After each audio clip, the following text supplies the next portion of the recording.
Classification of engine part 13 ആണ് നമ്മൾ നോക്കാൻ പോകുന്നത്. ഇതിൽ നമ്മൾ നോക്കുന്നത് ഓവർ ഹെഡ് വാൽവ് മെക്കാനിസമാണ്. നമ്മൾ രണ്ട് തരം വാൽവ് മെക്കാനിസം ഉണ്ട് എന്നാണ് പറഞ്ഞിരുന്നത്. ഒന്നാമത്തത് സൈഡ് വാൽവ് മെക്കാനിസം. ഇപ്പോൾ നമ്മൾ നോക്കാൻ പോകുന്നത് ഓവർ ഹെഡ് വാൽവ് മെക്കാനിസം. അപ്പോൾ ഇതാണ് അതിൻ്റെ ഒരു ഡയഗ്രാം എന്ന് പറയുന്നത്. പ്രധാനപ്പെട്ട ഭാഗങ്ങൾ എന്ന് പറഞ്ഞാൽ ക്യാം ഷാഫ്റ്റ് ഉണ്ട്, അതിൻ്റെ ക്യാമിൻ്റെ ലോബുകളൊക്കെ വരുന്നുണ്ട്. അതിൻ്റെ മുകളിലായിട്ട് ക്യാമിൻ്റെ ഫോളോവർ എന്നാണ് ഇരിക്കുന്നത്, നമ്മളതിനെ ടാപ്പറ്റ് എന്ന് വിളിക്കാം.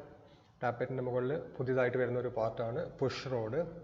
പുഷ് റോഡ് കഴിഞ്ഞാൽ വരുന്നതാണ് റോക്കർ ആം എന്ന് പറയുന്ന ഭാഗം, അതും പുതിയതാണ്. ഈ രണ്ട് ഭാഗം പുതിയതായിട്ട് വരുന്ന ഭാഗങ്ങളാണ്. പിന്നെ വരുന്നതെല്ലാം പഴയതുപോലെ തന്നെ. സ്പ്രിങ് റീറ്റൈനർ ഉണ്ട്, സ്പ്രിങ് ഉണ്ട്, valve guide, valve head, stem, ഇതെല്ലാം നമുക്ക് അറിയാതിരിക്കുന്നതാണ്. അപ്പോൾ അഡീഷണൽ ആയിട്ട് വരുന്നത് ഈ റോക്കറാമും അതിൻ്റെ ഷാഫ്റ്റ്, പുഷ് റോഡ്, ഈ രണ്ട് കാര്യങ്ങളാണ് അധികമായിട്ട് ഇതിൽ വരുന്നത്. അപ്പോൾ ഇതാണ് റോക്കറാം എന്ന് പറയുന്നത്. പുഷ് റോഡ് എന്താണെന്ന് വെച്ചാൽ നമുക്ക് നോക്കാമെന്നില്ല, ഒരു ചെറിയ കോല് പോലെ, കമ്പി പോലെ ഇരിക്കുന്നുണ്ടായിരിക്കും. ഒരു റൗണ്ട് സിലിണ്ടറിക്കൽ ആയിട്ടുള്ള ഒരു റോഡിനെ വിളിക്കുന്ന പേരാണ് പുഷ് റോഡ് എന്ന് പറയുന്നത്. അത് പ്രത്യേകിച്ച് കണക്ഷൻ ഒന്നുമില്ല, ഇവിടെ നിന്ന് കണക്ട് ചെയ്യാൻ വേണ്ടിയിട്ടാണ്. ഈ ക്യാം ഫോളോവർ, അതായത് ടാപ്പറ്റിനെ പുഷ് റോഡ് റോക്കറാമിൻ്റെ ഒരു എൻഡിലേക്ക് കണക്ട് ചെയ്യാൻ വേണ്ടിയിട്ടാണ് എന്ത് ഉപയോഗിക്കുന്നത്, പുഷ് റോഡ് ഉപയോഗിക്കുന്നത്. അപ്പോൾ ഈ കാണുന്നതാണ് റോക്കറാം എന്ന് പറയുന്നത്. റോക്കറാമിന് രണ്ട് സൈഡ് ഉണ്ട്. സെൻറ്ററിലൂടെ കാണുന്ന ഹോൾ എന്ന് പറയുന്നത് ഷാഫ്റ്റ് കടന്നു പോകാനാണ്, റോക്കർ ഷാഫ്റ്റിന് പോകാൻ. ഇപ്പോൾ ഈ ചിത്രത്തിൽ പറയുകയാണെങ്കിൽ ഇതൊരെൻഡ്, ഈ കാണുന്ന സെൻറ്ററിൽ കാണുന്ന ഹോളാണ് ഷാഫ്റ്റിന് പോകാനുള്ള വഴി.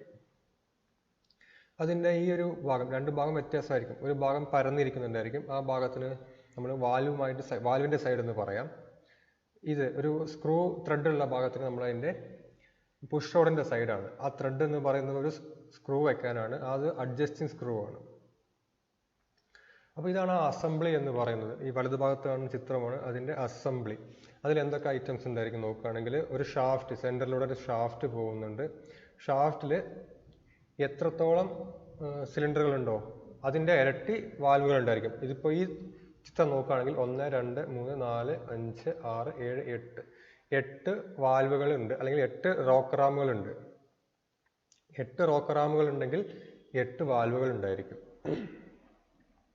ഒരു സിലിണ്ടറിൽ 2 വാൽവുകൾ ആവശ്യമുള്ളത് കൊണ്ട് തന്നെ ഇത് ഒരു 4 സിലിണ്ടർ എഞ്ചിൻ്റെ റോക്കറാം അസംബ്ലിയാണ് നമുക്ക് മനസ്സിലാക്കാം. ഈ ഭാഗത്ത് നമുക്ക് നോക്കിയാൽ ശ്രദ്ധിച്ച് നോക്കി കാണാം, ഒരു സ്ക്രൂ കാണാം. ആ സ്ക്രൂ എന്തിനാണ് ഉപയോഗിക്കുന്നത്, അഡ്ജസ്റ്റിംഗ് സ്ക്രൂ ആണ്. അതായത് വാൽവ് ക്ലിയറൻസ് അഡ്ജസ്റ്റ് ചെയ്യാൻ വേണ്ടിയിട്ടുള്ള സ്ക്രൂ ആണത്. ഈ കാണുന്ന പോസ്റ്റുകൾ എന്ന് പറഞ്ഞാൽ ഇത് ഈ റോക്കറാമിനെ, അല്ലെങ്കിൽ റോക്കറാം അസംബ്ലിയെ നമ്മൾ സിലിണ്ടർ ഹെഡിൽ ഫിക്സ് ചെയ്ത് വെക്കാൻ വേണ്ടി ഉപയോഗിക്കുന്ന പോസ്റ്റുകളാണ് ഈ കാണുന്നത്. 4 എണ്ണം ഇവിടെയുണ്ട്.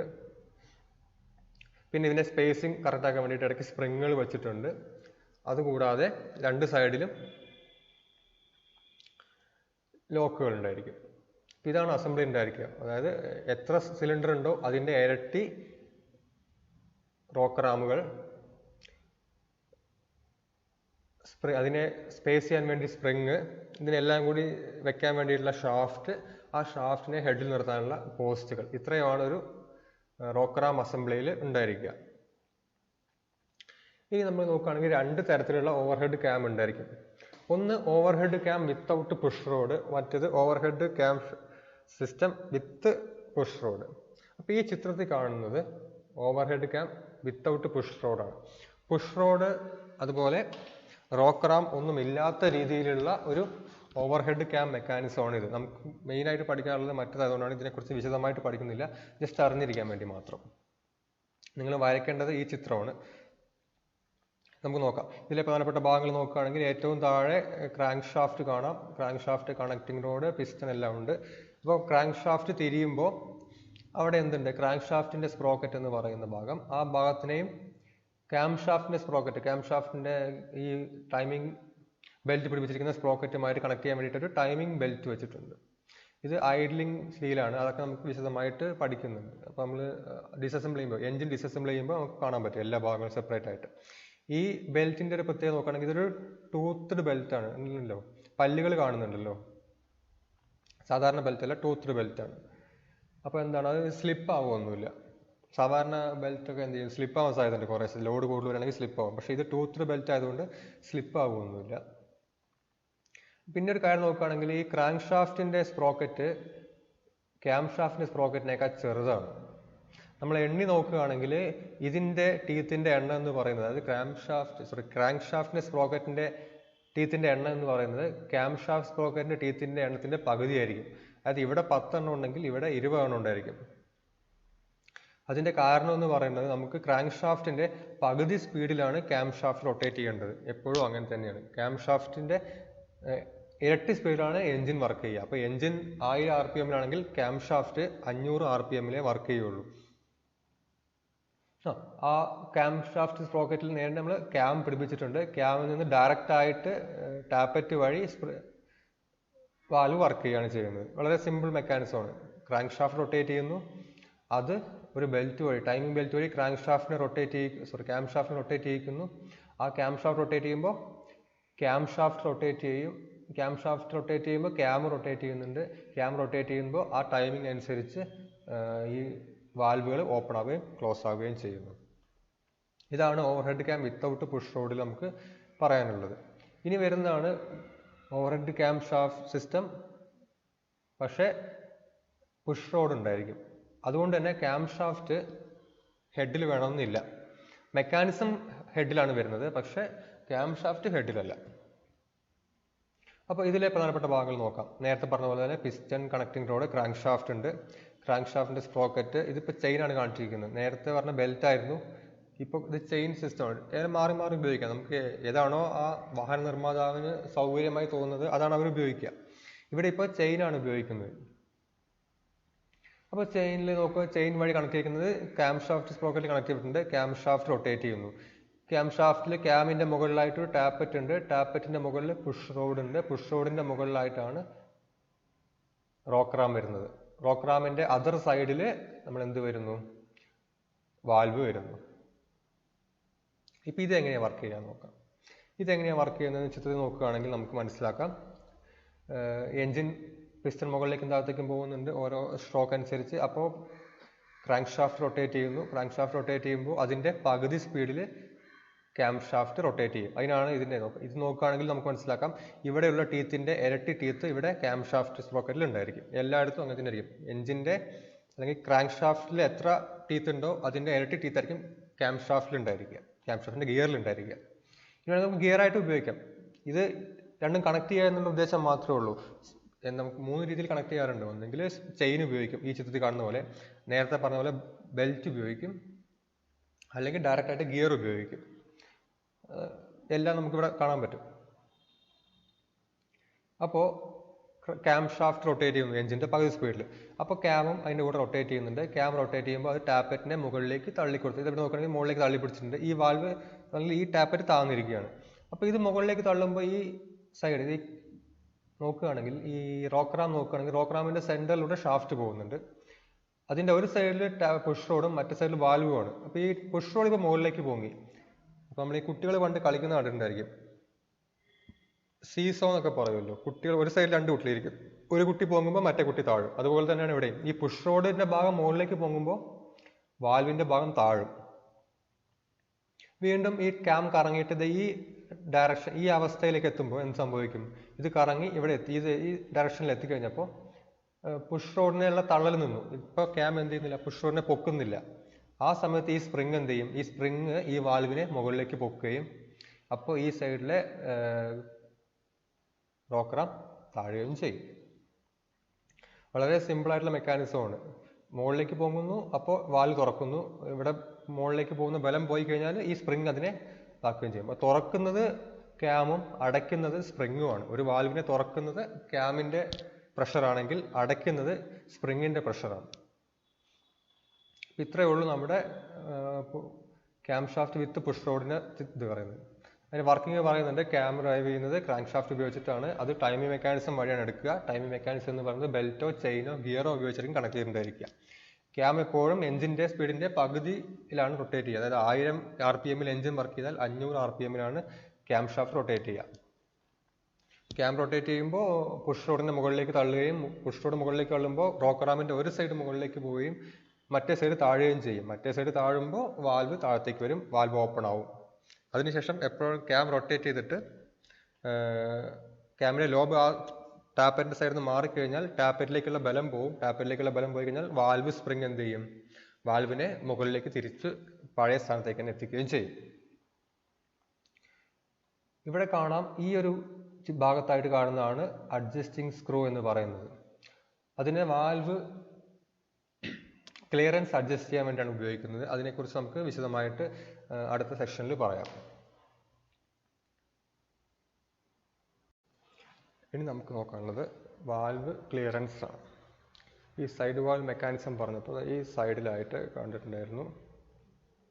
ഇതാണ് വാൽവ് ക്ലിയറൻസ് എന്ന് പറഞ്ഞത്. നോക്കുകയാണെങ്കിൽ ഒരു ഗ്യാപ്പ് കാണുന്നുണ്ടല്ലോ. അപ്പോൾ ഈ വാൽവിൻ്റെ സ്റ്റെമ്മിനും ക്യാമിൻ്റെയും ഇടയ്ക്ക് ഒരു ഗ്യാപ്പ് കൊടുക്കുന്നതാണ് വാൽവ് ക്ലിയറൻസ് എന്ന് പറയുന്നത്. It is the gap provided between top of the valve stem and cam that operates it. അപ്പോൾ ഇതാണ് വാൽവ് സ്റ്റെമ്മിൻ്റെ ടോപ്പ്, ഇതാണ് ക്യാം ഓപ്പറേറ്റ് ചെയ്യുന്നത്. ഇതിൻ്റെ ഇടയ്ക്ക് എവിടെയെങ്കിലും ആയിട്ട് നമ്മൾ എന്ത് ചെയ്യണം? ഒരു ഗ്യാപ്പ് കൊടുക്കുന്നുണ്ട്. ആ ഗ്യാപ്പിന് പറയുന്ന പേരാണ് വാൽവ് ക്ലിയറൻസ് എന്ന് പറയുന്നത്.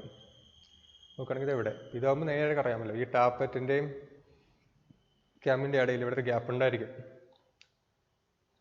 അപ്പോൾ എന്തിനാണ് അത് കൊടുക്കുന്നത്? നമുക്ക് നോക്കാം.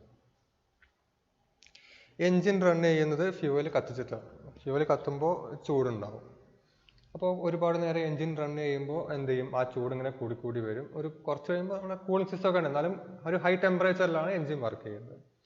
അപ്പോൾ ആ ചൂടിൻ്റെ കുറച്ച് ഭാഗം എന്ത് ചെയ്യുന്നുണ്ട്? ഈ വാൽവിൻ്റെ മെറ്റീരിയൽ, കാരണം ഈ വാൽവ് എന്ന് പറയുന്ന ഭാഗം ഇരിക്കുന്നത് കത്തുന്നതിൻ്റെ അടുത്ത്, അതായത് സിലിണ്ടറിൻ്റെ ഉള്ളിലാണ്. അപ്പോൾ കത്തുമ്പോൾ എന്തായാലും കുറച്ച് ചൂട് വാൽവിലേക്കും കിട്ടും. അപ്പോൾ എല്ലാ മെറ്റീരിയലും നമുക്കറിയാം ചൂടായ ഒന്ന് വലുതാവും. എല്ലാ മെറ്റീരിയലും അതെ എക്സ്പാൻഡ് ചെയ്യും. അപ്പോൾ അതുപോലെ തന്നെ ഈ വാൽവ് എന്ത് ചെയ്യും? എക്സ്പാൻഡ് ചെയ്യും. തെർമൽ എക്സ്പാൻഷൻ എന്നാണ് പറയുക. ചൂട് കാരണം ഉണ്ടാകുന്ന എക്സ്പാൻഷൻ വിളിക്കുന്ന പേരാണ് തെർമൽ എക്സ്പാൻഷൻ. അപ്പോൾ ആ എക്സ്പാൻഷൻ എന്ത് ചെയ്യും? വാൽവിൻ്റെ നീളം കൂട്ടും. അതായത് ഈ സ്റ്റെമ്മിൻ്റെ നീളം എന്ത് ചെയ്യും? വലുതാക്കും. സ്റ്റെമ്മ് വലുതാകുമ്പോൾ ആലോചിച്ച് നോക്കുകയാണെങ്കിൽ ക്ലോസ് ആയിരിക്കുന്ന വാൽവിനാണെങ്കിൽ അങ്ങോട്ട് പോകാൻ വഴിയൊന്നുമില്ല. പിന്നെ എന്ത് ചെയ്യാൻ പറ്റുള്ളൂ? വാൽവിന് താഴത്തേക്ക് വരാം. വാൽവ് എങ്ങോട്ടാണ് വലുതാവുക? വാൽവ് സിലിണ്ടറിൻ്റെ ഉള്ളിലേക്കാണ് വലുതാവാൻ പോകുന്നത്. അപ്പോൾ അങ്ങനെ വലുതായി കഴിഞ്ഞ് കഴിഞ്ഞാൽ വാൽവ് ക്ലോസ് ആവില്ല. വാൽവ് ക്ലോസ് ആയിട്ടില്ലെങ്കിൽ നമുക്ക് കംപ്രഷനോ പവർ സ്ട്രോക്കോ ഒന്നും കിട്ടില്ല. അത് ഒഴിവാക്കാനാണ് നമ്മൾ എന്ത് ചെയ്യുന്നത്? നേരെ ഈ വാൽവ് ക്ലിയറൻസ് കൊടുക്കുന്നത്. വാൽവ് ക്ലിയറൻസിന് ടാപ്പറ്റ് ക്ലിയറൻസ് എന്നും പറയാറുണ്ട്. ടാപ്പറ്റിൻ്റെ സൈഡിലൊക്കെ ആയിട്ട് കൊടുക്കാറുണ്ട് ചിലപ്പോൾ. അതുകൊണ്ട് വാൽവ് ക്ലിയറൻസ് അല്ലെങ്കിൽ ടാപ്പറ്റ് ക്ലിയറൻസ് എന്ന് പറയുന്നത് എന്തിനാണ് ഉപയോഗിക്കുന്നത്? തെർമൽ എക്സ്പാൻഷനെ കോമ്പൻസേറ്റ് ചെയ്യാൻ വേണ്ടിയിട്ടാണ്. എൻജിൻ റൺ ചെയ്യുമ്പോൾ ഉണ്ടാകുന്ന ചൂട് കൊണ്ടുണ്ടാകുന്ന എക്സ്പാൻഷനെ ഒഴിവാക്കാൻ വേണ്ടിയിട്ടാണ്, അല്ലെങ്കിൽ ഒഴിവാക്കാൻ പറ്റില്ല, അതിനെ കോമ്പൻസേറ്റ് ചെയ്യാൻ വേണ്ടിയിട്ടാണ് നമ്മൾ എന്ത് ചെയ്യുന്നത്? ഈ ക്ലിയറൻസ് കൊടുക്കുന്നത്. അപ്പോൾ ആ ക്ലിയറൻസ് എന്ന് പറയുന്നത് കറക്റ്റ് ആയിരിക്കണം. ക്ലിയറൻസ് കുറഞ്ഞു കഴിഞ്ഞാൽ നമ്മൾ നേരത്തെ പറഞ്ഞ പോലെ വാൽവ് എന്ത് ചെയ്യില്ല? ഫുള്ളായിട്ട് ക്ലോസ് ആക്കാൻ പറ്റില്ല. അപ്പോൾ ലീക്കേജ് ഉണ്ടാവും. ഇനി കൂടുതലായി കൊടുത്തു കഴിഞ്ഞാലോ വാൽവ് ഓപ്പൺ ആവുന്നത് വൈകിട്ട് ഓപ്പൺ ആവുള്ളൂ. കാരണം ഓൾറെഡി കുറച്ച് ഭാഗം തുറന്നിരിക്കുന്നുണ്ടല്ലോ.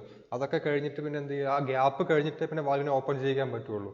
അത്രയും സമയം കൂടുതലായിട്ട് ആവശ്യം വരും. ഹൈ സ്പീഡിൽ റൺ ചെയ്യുമ്പോൾ എന്ത് ചെയ്യില്ല? കറക്റ്റായിട്ട് എൻജിന് ഓപ്പണിംഗ് ടൈം കിട്ടില്ല. അതുകൊണ്ട് അതിനും പ്രശ്നം വരും. അതുകൊണ്ട് തന്നെ ഒരു കറക്റ്റ് വാല്യൂവിൽ തന്നെ നമ്മൾ എന്ത് ചെയ്യണം? ഈ ക്ലിയറൻസ് എപ്പോഴും സപ്ലൈ ചെയ്യണം. സാധാരണ രീതിയിൽ ഇത് കൊടുക്കുന്നത് ഒരു ഫീലർ ഗേജ് ഉപയോഗിച്ചിട്ടാണ്. അത് റോക്കർ റാമിൻ്റെയും വാൽവ് സ്റ്റെമ്മിൻ്റെയും ഇടയിൽ അല്ലെങ്കിൽ നമ്മൾ കൊടുക്കാറുണ്ടായിരുന്നത്. ഒരു 0.1 ഇഞ്ചിൻ്റെ ഒക്കെ ആ റേഞ്ചിലൊക്കെയാണ് നമ്മൾ എന്ത് ചെയ്യാറ്. ഓരോ വാഹനത്തിനും വ്യത്യാസം ഉണ്ടായിരിക്കും. ആ വാഹനത്തിൻ്റെ സർവീസ് മാനുവൽ വെച്ചിട്ടാണ് നമ്മൾ എന്ത് ചെയ്യേണ്ടത്? ഇത് സെറ്റ് ചെയ്യേണ്ടത്. സാധാരണയായിട്ടൊരു 0.1 ഇഞ്ച് റേഞ്ചിലാണ് എന്ത് ചെയ്യാറ് വരാറുള്ളത്. ചിലപ്പോൾ കൂടാനോ ചിലപ്പോൾ കുറയാനൊക്കെ സാധ്യതയുണ്ട്. പിന്നെ ഒരു കാര്യം ശ്രദ്ധിക്കാനുള്ളത്, ഇൻലെറ്റ് വാൽവിനും എക്സോസ്റ്റ് വാൽവിനും ചിലപ്പോൾ വ്യത്യസ്തമായിട്ടുള്ള വാൽവ് ക്ലിയറൻസ് വരാറുണ്ട്. അപ്പോൾ ആ വാഹനത്തിനെ പറ്റി വിശദമായിട്ട് അറിഞ്ഞതിന് ശേഷം മാത്രമേ എന്ത് ചെയ്യാവുള്ളൂ? സെറ്റ് ചെയ്യാൻ പാടുള്ളൂ. എപ്പോഴൊക്കെ എൻജിൻ ഓവറോൾ ചെയ്യാറുണ്ടോ അപ്പോഴൊക്കെ ഇത് ആവശ്യമുണ്ട്. വാൽവുമായി ബന്ധപ്പെട്ട് എന്ത് വർക്ക് ചെയ്താലും വാൽവ് ക്ലിയറൻസ് സെറ്റ് ചെയ്തിരിക്കണം. ഇതാണ് നമ്മൾ പറഞ്ഞ ഫീലർ ഗേജ് എന്ന് പറയുന്ന ഭാഗം, ഒരു ടൂൾ എന്ന് പറയുന്നത്. അതിനകത്ത് കുറേ ലീഫുകൾ ഉണ്ടായിരിക്കും. ഈ കാണുന്ന ഓരോന്നും ഓരോ ലീഫുകളാണ്. വളരെ തിന്നായിട്ടുള്ള ഷീറ്റുകളാണ് അതൊക്കെ. ആ ഷീറ്റിലൊക്കെ അതിൻ്റെ തിക്നെസ് എത്രയാണെന്ന് എഴുതി വെച്ചിട്ടുണ്ടായിരിക്കും. 0.01, 0.0001 ഒക്കെ ഉണ്ടായിരിക്കും. അപ്പോൾ അതൊക്കെ ഇങ്ങനെ വെച്ചിട്ട് നമുക്ക് ആവശ്യമുള്ളത് നമ്മുടെ സർവീസ് മാനുവൽ നോക്കുക, ഏതാണോ അവർ പറഞ്ഞിരിക്കുന്നത് ആ സൈസിലുള്ള ഈ ലീഫ് എടുക്കുക. അതിനുശേഷം റോക്കർ ആമിൻ്റെയും വാൽവ് സ്റ്റെമ്മിൻ്റെയും ഇടയിൽ ആ സാധനം വെച്ചിട്ട് നമ്മൾ എന്ത് ചെയ്യും, അഡ്ജസ്റ്റിംഗ് സ്ക്രൂ, അതിന് വേണ്ടിയാണ് അഡ്ജസ്റ്റിംഗ് സ്ക്രൂ അടിച്ചിരിക്കുന്നത്. ഈ അഡ്ജസ്റ്റിംഗ് സ്ക്രൂ ടൈറ്റ് ആക്കുകയോ ലൂസ് ആക്കുകയോ ചെയ്തിട്ട് നമ്മൾ ആ കറക്റ്റ് ആ ഗ്യാപ്പ് അവിടെ കൊടുക്കും. അതിനാണ് വാൽവ് ക്ലിയറൻസ് അല്ലെങ്കിൽ ടാപ്പറ്റ് ക്ലിയറൻസ് എന്ന് പറയുന്നത്. എന്താണ് വാൽവ് ക്ലിയറൻസ് എന്ന് പറഞ്ഞാൽ it is a gap provided between top of the valve stem and cam that operates it. വാൽവ് സ്റ്റെമ്മിനും ആ വാൽവിനെ ഓപ്പറേറ്റ് ചെയ്യുന്ന ക്യാമിനും ഇടയിൽ കൊടുക്കുന്ന ചെറിയൊരു ഗ്യാപ്പിനെ പറയുന്ന പേരാണ് വാൽവ് ക്ലിയറൻസ് എന്ന് പറയുന്നത്. അത് എന്തിനാണ് ഉപയോഗിക്കുന്നത് എന്ന് പറയുകയാണെങ്കിൽ വാൽവിൻ്റെ തെർമൽ എക്സ്പാൻഷനെ കോമ്പൻസേറ്റ് ചെയ്യാൻ വേണ്ടിയിട്ടാണ് അത് ഉപയോഗിക്കുന്നത്. കാരണം ചൂടാവുമ്പോൾ എല്ലാ മെറ്റീരിയലും എക്സ്പാൻഡ് ആവും. ഇത് സെറ്റ് ചെയ്യാൻ വേണ്ടി നമ്മൾ സാധാരണയായിട്ട് ഉപയോഗിക്കുന്ന ടൂൾ എന്ന് പറയുന്നത് ഫീലർ ഗേജ് ആണ്. അത് സെറ്റ് ചെയ്യാൻ ഉപയോഗിക്കുന്ന സൈഡ് എന്ന് പറയുന്നത് റോക്കർ ആമിൻ്റെയും വാൽവ് സ്റ്റെമ്മിൻ്റെയും ഇടയിലാണ് ഫീലർ ഗേജ് സെറ്റ് ചെയ്യുന്നത്. അഡ്ജസ്റ്റ് ചെയ്യുന്നത് നമ്മൾ അഡ്ജസ്റ്റിംഗ് സ്ക്രൂ ഉപയോഗിച്ചിട്ടാണ്. ഇത്രയുമാണ് നമുക്ക് വാൽവ് ക്ലിയറൻസിനെ കുറിച്ച് പറയാനുള്ളത്. വാൽവ് ക്ലിയറൻസ് കൂടുതലാണെങ്കിൽ വാൽവിൻ്റെ ടൈമിങ്ങിൽ ചേഞ്ച് വരും. വാൽവ് ക്ലിയറൻസ് കുറവാണെങ്കിൽ എൻജിനിൽ വാൽവ് ക്ലോസ് ആവില്ല, അതുകൊണ്ട് തന്നെ ലീക്കേജ് വരാൻ സാധ്യതയുണ്ട്. അപ്പോൾ ഇത് എഴുതിയെടുക്കുക. ഈ ഒരു ചിത്രം വരയ്ക്കുക, ലെഫ്റ്റിൽ കാണുന്ന ചിത്രം കൂടി ഒന്ന് വരച്ച് വയ്ക്കുക.